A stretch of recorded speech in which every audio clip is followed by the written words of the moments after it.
আসসালামু আলাইকুম, কেমন আছেন সবাই? Welcome to Salma Shakila blog. সকালে নাস্তা দিয়ে আজকে ব্লগটা শুরু করলাম। আব্বু বাইরে থেকে পরোটা, ভাজি আর ডাল নিয়ে আসছিল আর আম্মু এখানে ডিম ভাজি করতেছিল। ডিম ভাজি সহ খাওয়াটা অনেক মজা ছিল। এরপর আম্মু মজা করে চা বানালো। কুয়েতে যখন এই প্রথম বাদামটা খেলাম এত মজা লেগেছিল। এটার নাম হচ্ছে ম্যাকাডেমিয়া।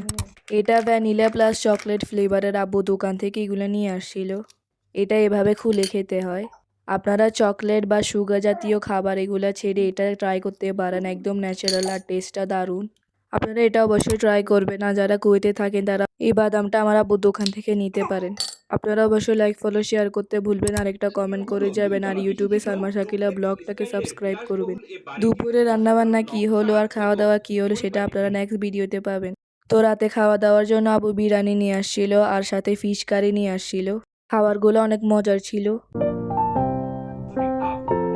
সবাই ভালো থাকবেন, সুস্থ থাকবেন আর নেক্সট ভিডিওর জন্য ওয়েট করবেন। আল্লাহ হাফেজ।